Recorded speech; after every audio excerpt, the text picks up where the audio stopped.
107.3 W3D, 6 minutes after 8 o'clock. Appreciate you tuning in and, turning it on. It is Waking Up with Wes. And I have to, I would be remiss. I don't have to. Nobody's forcing me to. But if I didn't mention the things going on up around the St. Louis area and Ferguson, Missouri, and places around there, then I would not be doing my job. And I would not be doing my job not only as a morning radio host, but also as a person. Yesterday was a very, very weird day.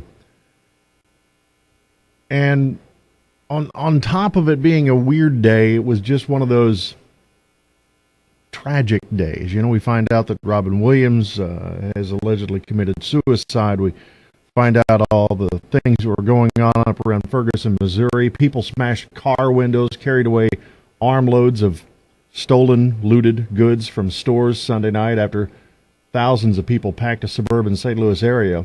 It was supposed to be a vigil for a young man who was shot and killed by a police officer. I don't know what he did or didn't do to get shot by the police officer. The candlelight gathering it turned bad.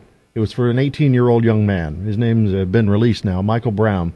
And police say he was shot multiple times Saturday after a scuffle involving the officer, Mr. Brown, and another person in Ferguson. This is up around the St. Louis area, not too far from here, close enough that we have friends that live up there and friends who work up there. Afterwards, some people stole everything, looted a convenience store until it was completely empty. Several other stores along a main road near the shooting scene were broken into and looted, including a check cashing store, a boutique, a small grocery store. One of the places was burned to the ground. Now, from a bystander, from a person who is watching and listening to the coverage of this, here's what I see. People carrying bags of food and toilet paper, cases of alcohol, streams of people walking out of a liquor store, really, carrying the bottles and cases, and protesters standing atop police cars and taunting officers who, kept their cool, really, and I have to say, in riot gear, that's probably not the easiest thing to do. Now, there have been other reports of people vandalizing cars and trucks, police cars and trucks, kicking in windows.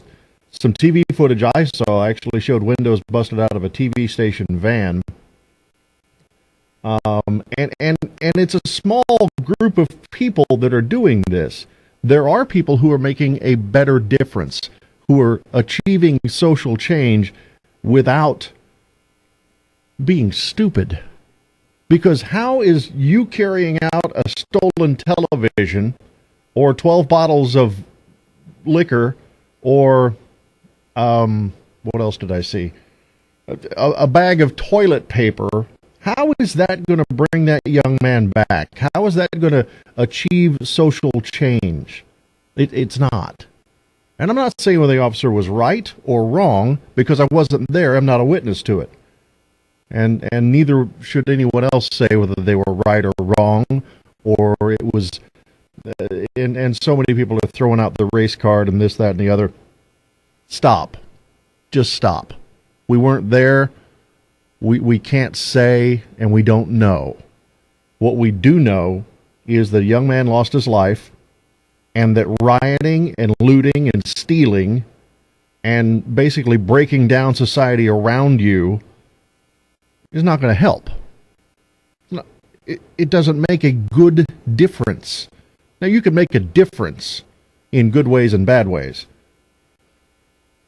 I'm not trying to preach to anybody, but I see an interview with a guy from the St. Louis Post-Dispatch website, and my mom used to deliver the St. Louis Post-Dispatch, as did most of my family for a while, and this is a recorded interview with a gentleman on camera now who is telling people, yeah, I was here, I was standing side by side with the community.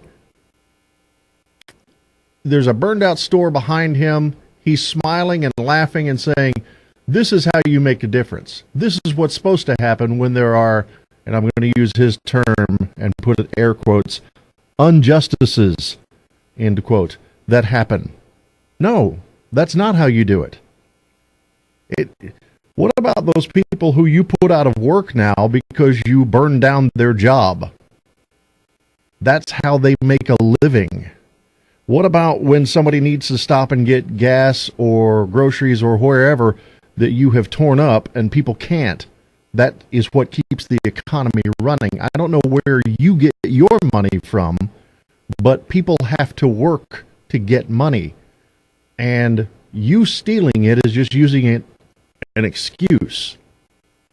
It's an excuse that you're using a young man's lost life to do stupid things. You probably go on and do stupid things anyway, but stop using a young man to do that. Now I hear that Al Sharpton is coming in. Oh, goody. Because he's not a professional pot stirrer or anything, is he? What is his actual job? I know he lists reverend as, but I ain't seen him preach a sermon ever. Last night, the Galleria Mall up in St. Louis had approximately 25 police cars surrounding it because of people trying to take over the mall and loot the stores in there. Now, the police kept it calm, took control of the situation, and got people